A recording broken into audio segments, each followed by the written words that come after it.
وين كنتوا وقت الحادثة؟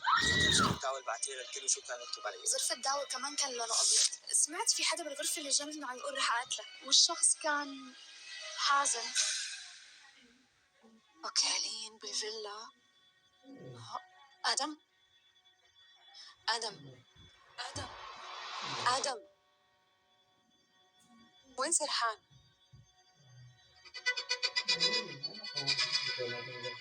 شو نعرف عن لين؟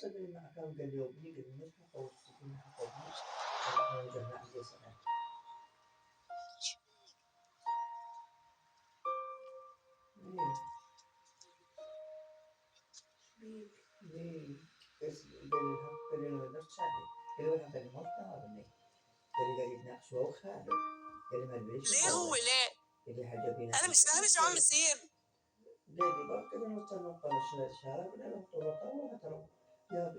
أنا بدي ألاقي المجرم أكتر مما أنت بدك تلاقيه.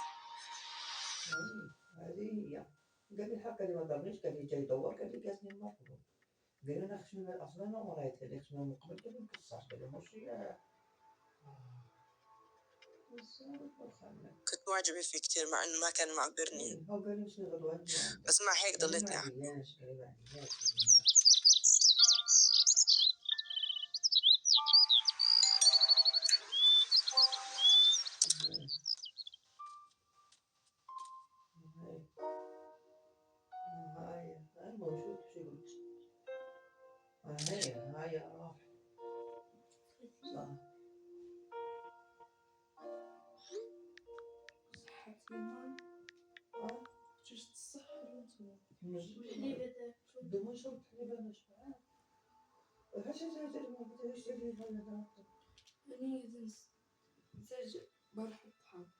وإمتى آخر مرة شفتيه بالحفل؟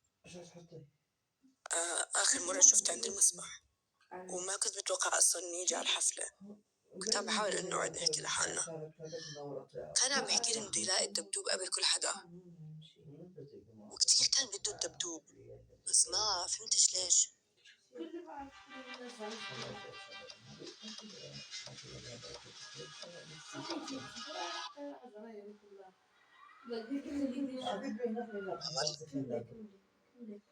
شو بنعرف عن عيلته؟ أوكي، أمه وأبوه توفوا لما كان عمره سنة، بعدين رجع عاش مع جدته وتوفت لما صار عمره 11 سنة. 11 سنة.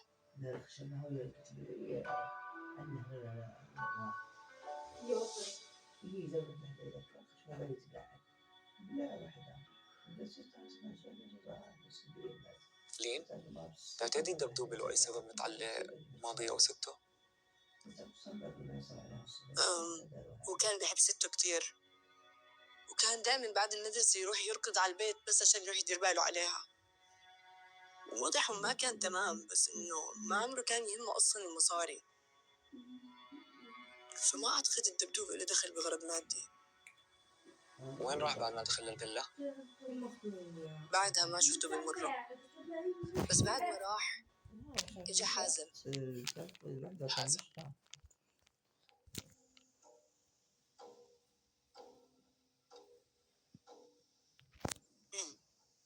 ما قلتليش عجبك الورد اللي انا بعتهولك؟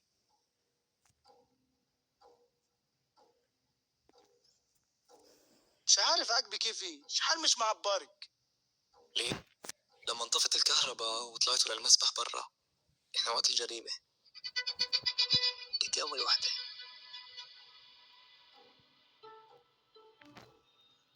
لأنه لما انطفى الضوء قلبي حسسني إنه صار له إشي.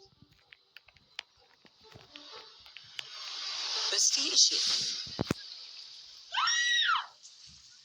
بعد ما كنا طلعنا لبرا آخر واحد وصل كان حازم.